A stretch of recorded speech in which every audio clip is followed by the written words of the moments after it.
ഓലഞ്ഞാലിക്കുരുവി ഇളം കാറ്റിലാടി വരു നീ.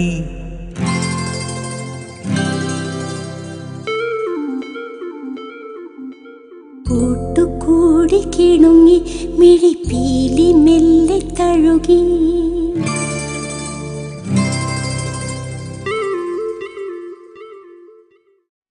അഞ്ചാം ക്ലാസ് ബി ഡിവിഷനിൽ പഠിച്ചിരുന്ന മഞ്ജുള ശശിധരൻ എൻ്റെ ജീവിതത്തിലേക്ക് കടന്നു വന്നതും ഒരു മഴവില്ലിൻ്റെ തുണ്ടൊടിഞ്ഞു വീഴുന്നത് പോലെയാണ്.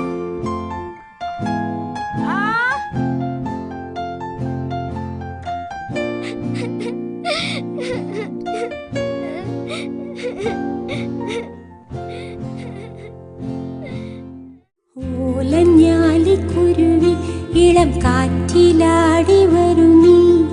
കൂട്ടുകൂടി കിണുങ്ങി മിഴിപ്പീലി മെല്ലെ തഴുകി. നറുചിരി നാലുമണി പൂവ് പോൽ വിരിഞ്ഞു. ചെറുപക്ഷി തട്ടു നീട്ടി വന്നെടുത്തു നിന്നു. മണിമധുരം നുണയും കനവിൻ മഴയിലോ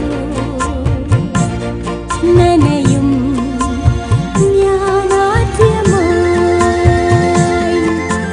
ഓലഞ്ഞാലിക്കുരുവി ഇളം കാറ്റിലാടി വരു നീ.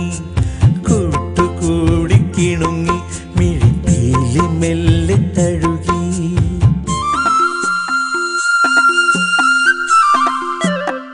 ഇന്ന് ക്രിക്കറ്റ് കളിയില്ലേ? ഉണ്ട്, വൈകുന്നേരം. ആ പന്ത് എവിടെ? ഞാൻ സൂക്ഷിച്ചു വെച്ചിട്ടുണ്ട്. എന്തിനാ? വെറുതെ. ഞാൻ പോട്ടെ. അതെ, രമേശൻ സയൻസ് എക്സിബിഷന് പേര് കൊടുത്തിട്ടുണ്ടോ? ഉണ്ട്. എന്റെ മാമ എനിക്കൊരു ചാർട്ട് റെഡിയാക്കാന്ന് പറഞ്ഞിട്ടുണ്ട്. രമേശനോ? ഞാനൊരു സൂത്രം ഉണ്ടാക്കുന്നുണ്ട്.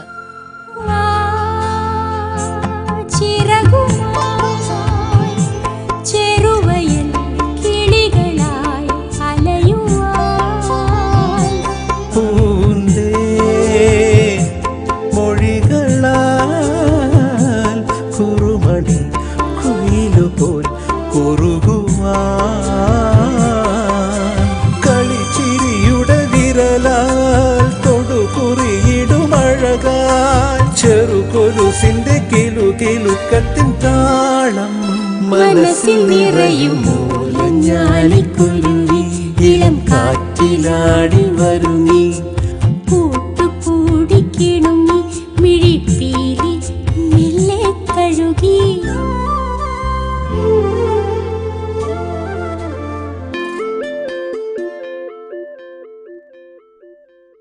ഈ പുലരിയിൽ കറുകകൾ തളിരിടും വഴികളിൽ നീ നിൻ മിഴികളിൽ ഇളവയിൽ തിരിയുമായി വരികയോ. ജനലഴി വഴി പകരും നനയൊരു മധുരം. ഒരു കുടയുടെ തണലിൽ അണയും നേരം പൊഴിയും മഴയിലോ. ഓലഞ്ഞാലിക്കുരുവി ഇളം കാറ്റിലാടി വരു നീ. കൂട്ടുകൂടി കിണുങ്ങി മിഴിപ്പീലി മെല്ലെ തഴുകി. നറുചിരി നാലുമണി പൂവ് പോൽ വിരിഞ്ഞുവോ. ചെറുപക്ഷി തട്ടു നീട്ടി വന്നെടുത്തു നിന്നു. മണിമധുരം നുണയും കനവിൻ മഴയിലോ നനയും ഞാനാദ്യമായി. ഓലഞ്ഞാലിക്കുരുവി ഇളം കാറ്റിലാടി വരു നീ. കൂട്ടുകൂടി കിണുങ്ങി